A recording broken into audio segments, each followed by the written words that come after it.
Hello, welcome to my cellar. For this episode, my wife gets a silent vote of thanks for reminding me that I had to do it tonight. I was getting ready to go into my wind down mode, but I'm here. Okay.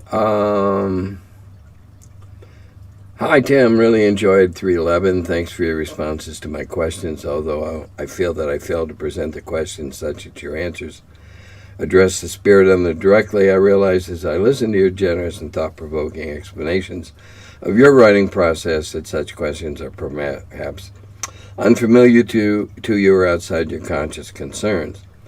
Nevertheless, I found your response answered my questions in terms of revealing your general attitude to writing and your description of the value and the Dragon TSR modules as a communication node between gamers.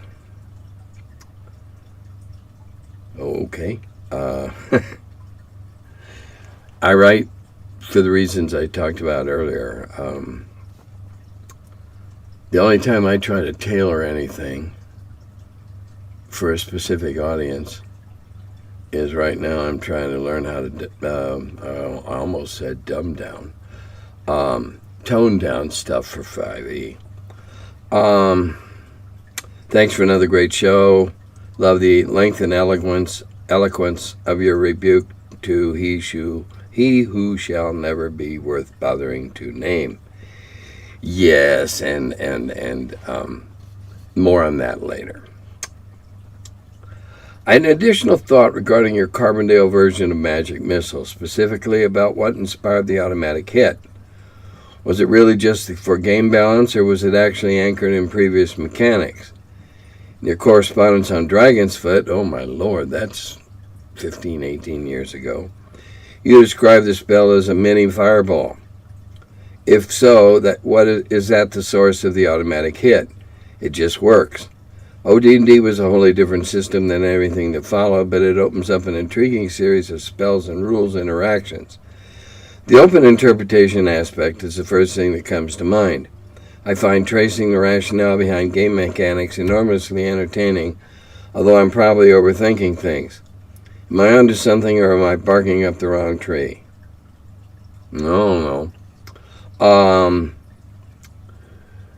original Fireball was a cluster of things that hit, and it was the original Magic Missile was a cluster of little fiery balls of whatever, and if it hit, it was devastating, and if it didn't, it was like nothing, and there was your only spell gone.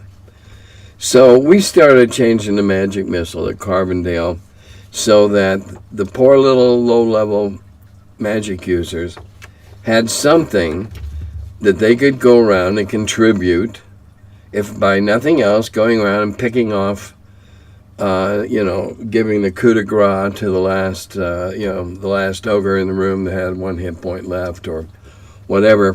There it was.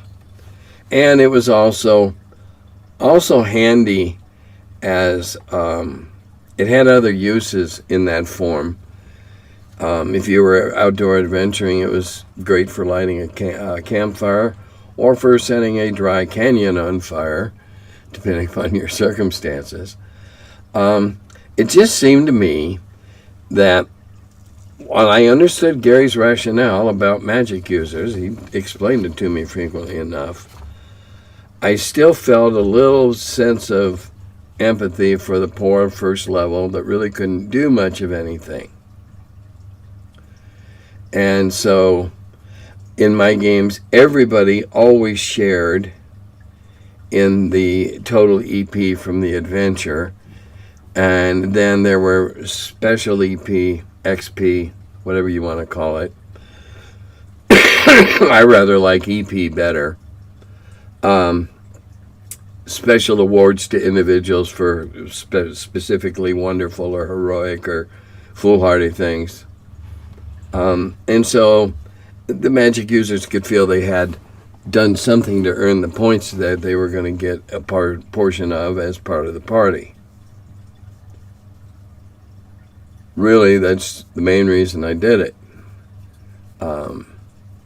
We argued back and forth, Gary and I did, over the years, and it ended up the way it is. I see some new material from Len Lakofka has been released. Do you have any stories about him? I always found his articles very crunchy and rules heavy. Yeah, that was Lenny. Lenny and Gary were old friends from way back in the early part of their Midwest Gaming Association, or whatever the name of their club was. I don't remember the name of the club right offhand, but that group, Len was part of it. It's obviously old material that somebody dug up somewhere, because Len's been dead a while. Any stories about Len? Well, at first he was kind of mysterious, because I get these articles and stuff from him, and I use stuff of his in Blackmore and other places. You see he gets credits, little also thanks types credits in several places, because he came up with several neat ideas. And no, I can't begin to tell you which ones were his and which ones were somebody else's. It's way too many gallons of water under the bridge. Yeah, that was Lenny's thing, being crunchy. That's the way he rolled. When I finally met him, it was like, well, it's like when you hear a disc jockey for a long period of time, you form a picture in your head what they look like, and it's never true. And the same's with Len. He wasn't anything what I expected to be physically, but brilliant guy though, and really loved role playing. And yeah, he got crunchy, but that was his bag. And as many players today are crunchy, and if that's the way you want to play, is crunchy, go right ahead. I added this question too late on a previous video, so resubmitting it here. I was wondering about your experience with Gamma World in playing or development. I'm particularly interested if you have any perspective about the fact that it was originally a classless RPG. For me, any revival of the game would have to be classless for me to truly enjoy it. Sort of levels the playing field no matter what genotype you pick, and make it more skill-based. Well, if that's your bag, then that's certainly where it is, skill-based. I got a light that's flickering, so it must be getting ready to go out. Sorry about that. Classless RPGs, okay.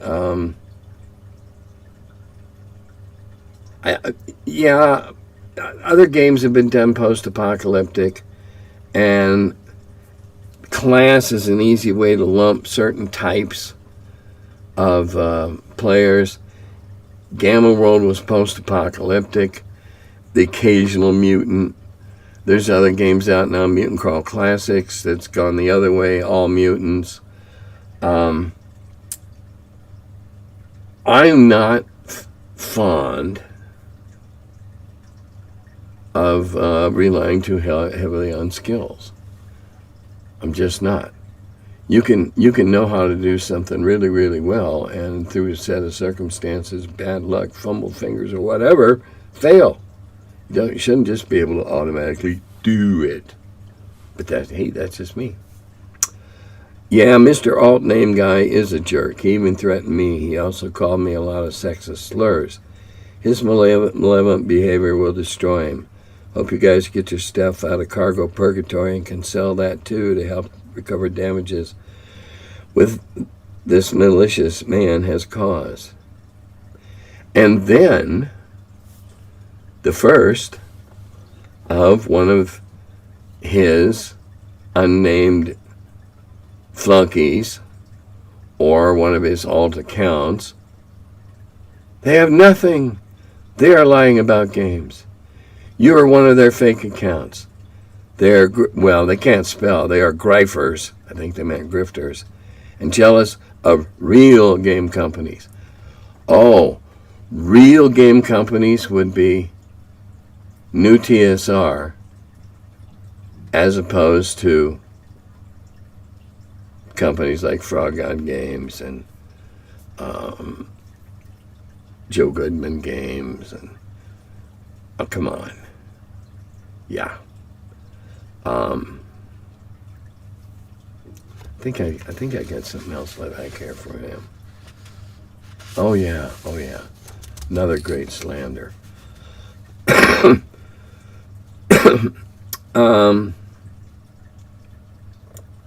Under what circumstances what circumstances would call for a roll on intelligence? Could a player who rolled poorly on an intelligence roll try to use their wisdom stat to have another go by, say, using their instincts or gut? Well, dex and strength and constitution are all obviously stats that get referred to frequently during the course of the game. I think everybody understands that. Intelligence. Well, there's an evil, insidious force in our gaming world called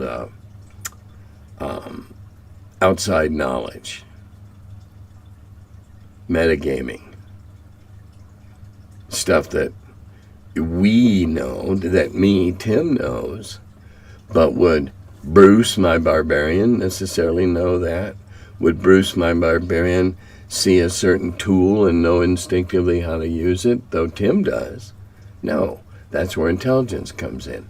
If Bruce the barbarian's got an 8 intelligence, chances are he's more likely to hurt himself with this new tool than he is to figure it out. However, if he's got a 13 or a 14, let's see if you do. And I wouldn't go on a straight percentage, no. For one thing, that leaves 95 and 100 out of the loop. But what I would do is, roll me a 20, add 2, and roll it, or subtract 2 and roll it against your intelligence. And if you made the roll under the intelligence, okay, you knew it. That would be a good place. I wouldn't use an intelligence roll per se. During the course of the play, I might ask to roll, but it's not a capital letters thing. I might ask you to give me a wisdom check. See if you really are that wise. Or not. And then go from there. I gotta look up, don't I? Oh, shoot. I know what's wrong. Hang on.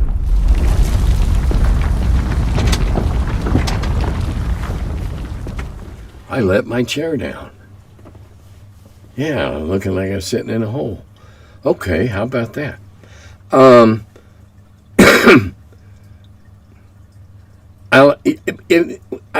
The part of the question about instincts or gut feelings, that's where the intelligence or the wisdom applies. But also whether or not they're metagaming. And I really, really dislike metagaming. And I really, really dislike players at conventions and stuff who try to metagame. No. As I tell my players nowadays in the Wheel of Blame games I run, the only one that gets to metagame is me. And that's only if it helps me describe something. Next question. What's the coolest thing that ever happened to you? On a serious note, the birth of my first child. On a social note, I don't know, getting to meet some of the writing heroes. Recently, in the last decade or so, I got flown out to California for this fundraiser thingy, and I got to meet and spend some time talking with Sofia Vergara, and she was just a really nice lady, and not anything like I might have expected, though I don't know that I had any preconceptions, but it was just a a really cool thing to just sit down in the corner over away from all the hustle and bustle and sit down and talk to a really nice lady who was concerned about her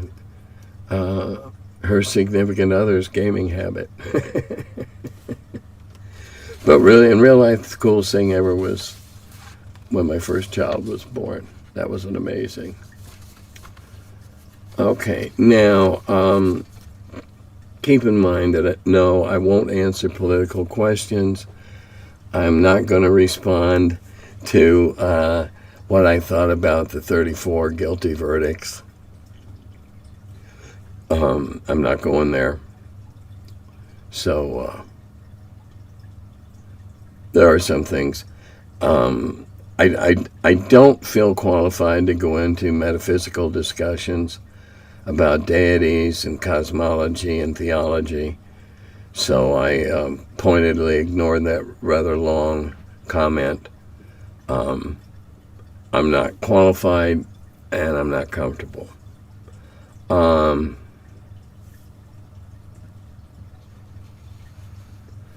Somewhat off topic. Parasocial relationships. Your take. I want to ask you about the concept or phenomenon of parasocial relationships, where viewers, listeners, audience come to consider media personalities as friends due to the effects of social media or mediated representations generally. Wanted to ask you particularly as I would guess you have some experience of this phenomena in your position of having been a founding TSR employee in that much beloved hobby launching IP, your efforts in promoting the hobby both in person and conventions and online, but also because your thoughtful analysis of society in general. What is your view of this concept? Is it dangerous, benign, or other? What is your personal experience of this phenomenon, either observed in others as targets of, or yourself? Well, I see pretty much the opposite. I'm the one, I carry a little ice axe that I break the ice with when people meet me at a con or find themselves in a conversational group that I'm in, or have a question or whatever, and I try to put them at ease. And they're far more deferential and respectful than somebody just walking up and putting their arm around, hey, how you doing, old buddy? Sorry, spiderweb. I find the opposite to be true.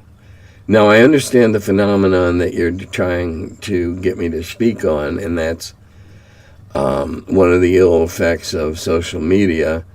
We listen to somebody rant and rant and rant, or just expound, and we begin to think they're our friends. No, they're just somebody whose opinions we read frequently. I don't really get that.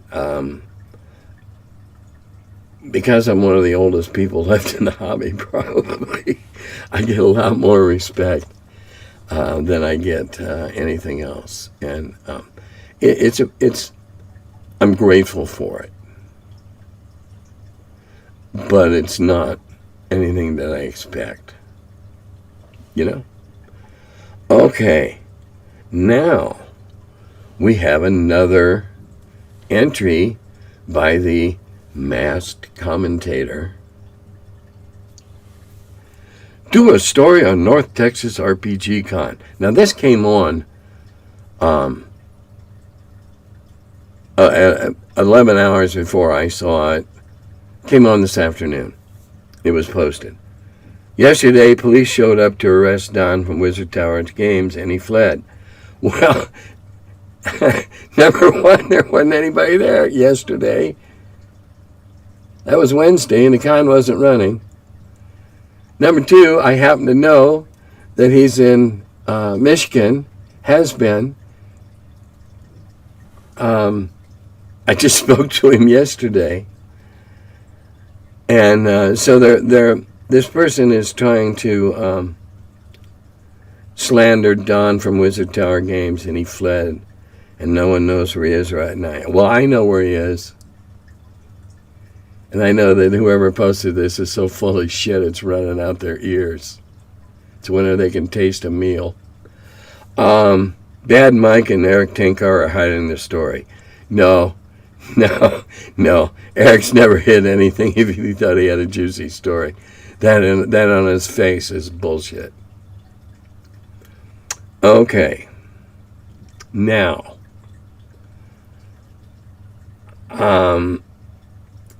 Earlier this week, there was a third post by somebody who's obviously in that camp. I'll refer to them as the Lake Geneva Dumpster-Fire camp, LGDF. There we go. That sounds like a patriotic organization. I'm going to do two things. Okay? I'm going to explain how I do melee, or melee, however you pronounce it, MELEE, fighting. But I'm also going to do something else. The post that was on earlier in the week, and then I think my editor scrubbed it, was saying that why don't I address my departure from the real TSR, not the old TSR? Well, I was never any part of being anything about the new TSR. I had made I had reached out preliminarily to the museum to see what was what, with the thought of possibly donating a few things. And that went down right away when I found out it was for profit. And then when I declined and was attacked, then I knew I'd made the right decision. And I've been accused of a lot of things why I left TSR. So I'm going to read you something. Now, I know you archivists out there are going to love this. I have the original on my green letterhead. And this is one of a couple of thermographic copies I made. That's how old this is. It's thermographic paper. It's dated 3 March 1980. And it's on my memo to TSR Hobbies Board of Directors from Timothy James Cask. Subject: resignation as Vice President, Periodicals. It is my wish to resign as VP Periodicals and leave the company effective 7 March 1980. In the interim, I will brief Jake on current affairs, RE the division, to the best of my ability. Jake was my assistant editor at the time. I wish him the best of luck and will do all I can to ensure a smooth turnover. I wish to thank the board for the considerations they have shown me in the past 4 years. Regardless of what my future might hold, I can't imagine anything that would give me as much pleasure as having helped found TSR Hobbies. The past 4 years have held many moments that I shall always prize. Nothing can take those from me. Signed, Timothy J. Cask, and it was accepted 2 days later. Hey, John, bet you'd like to get one of these or the original. I have the original around here somewhere. I ran across it a while back. Okay, now that we've cleared that air, let's talk about melee. My melee is, especially in the initial rounds, is like the most disorganized bar fight you can think of. And now my faithful editor Jim is going to insert a selection from a movie with a bar fight, swirling, punching, yet throwing through the air, all kinds of crap going on.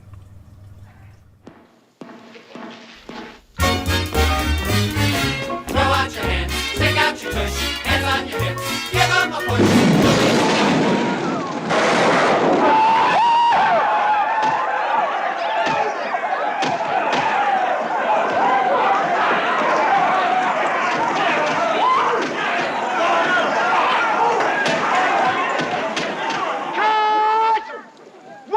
hell do you think you're doing here? This is a closed set. Piss on you. I'm working for Mel Brooks. Not in the face. Thank you. That's it, buddy. Come on, girls.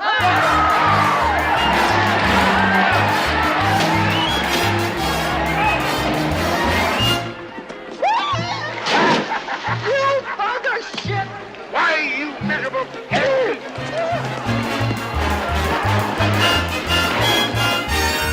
I'm parked over by the commissary. You brute, you brute, you brute, you vicious brute! All right. Okay, so in my melee, that nature is as the 10 segments work around again and again. In the beginning, you swing, and depending upon what you're fighting, you hit or you don't, in a general sense. If you're fighting a troop of orcs, and they all have relatively the same armor class, etc., then it doesn't matter if you hit something. You rolled your damage, then I rolled a random number to determine which one it hit. And sometimes that meant that one of them got overkilled, because damage ended up going on them even after they were dead, because remember, this is all simultaneous within the span of a minute. Now, unless you think that's impractical, consider this. In musketry, from the dawn of musketry and formed armies, they were not told to aim at a specific soldier. They were taught to fire, holding their musket at a specific angle, pointed generally in the direction of the enemy, and fire upon command, which meant we can only assume, because the odds probability are too high not to, that there were people in that opposing line that went unscathed. We know that happened.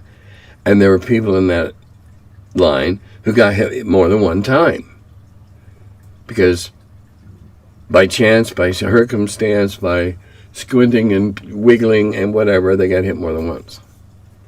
So I don't have a problem with that. Now, if the opponents, the bad guys, are very intelligent, after the second or third round, I will start rolling against their intelligence to see if they choose to square off. And then we now have the possibility of a one-on-one duel. But for the most part, I don't do that. And if there's 7 orcs in that troop and only 2 of them decide to go and square off, then that's what they'll do. I'll randomly assign a party member to be the one they went after. And if I roll that die and the same number comes up again, oh, bad luck, party member, you got 2 of them that have singled you out. And that's when you hope your buddy's got your back and they bail you out. But I don't like squaring off like 2 lines of Napoleonic soldiers blasting away at each other. I like the barroom brawl feel anytime a combat is initiated. Obviously, there can be exceptions for ambushes, but for the most part, I like a swirling, generalized, just going at it, hammer and tongs all over the place fight. And then, obviously, if the bad guys have not elected to square off, and they're down to 3 of them, and there's still 5 players, well, yeah, they're going to get hit multiple times. But that could have happened anyway. it's all the luck of the dice. Just like being that guy behind the stone wall at Chancellorsville, being one of them that didn't get hit, or even more dramatically, being one of the men in Pickett's division that made it to what has been referred to by some as the high tide of the Confederacy. How did they make it across that storm of shot and shell? Random chance plays an enormous part in fighting. An enormous part. So that's the way I play it. That's the way I like to roll. Big swirling mix. That's why archery isn't always a wise thing to get involved in. Slings, pardon me, slings might not be the best idea to get involved in. Throwing into this mob. You can. Certainly there's nothing that says you can't.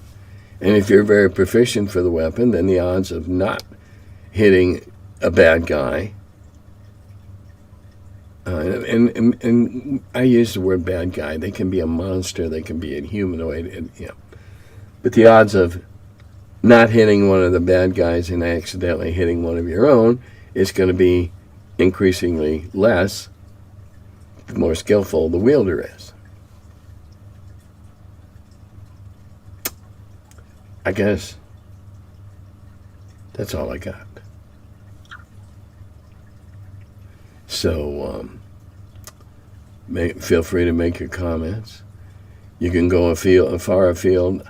It doesn't just have to be role-playing. There's a lot of board games I like.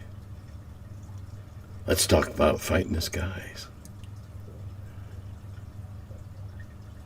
Let's talk about 878 Vikings, Power Grid, any of the Ticket to Rides, some of the more obscure Ticket to Rides. We don't just have to talk about RPGs, because I play everything, or try to.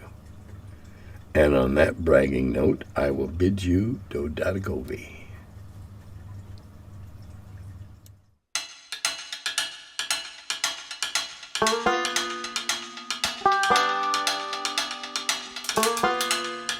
Hello, and welcome to my cellar.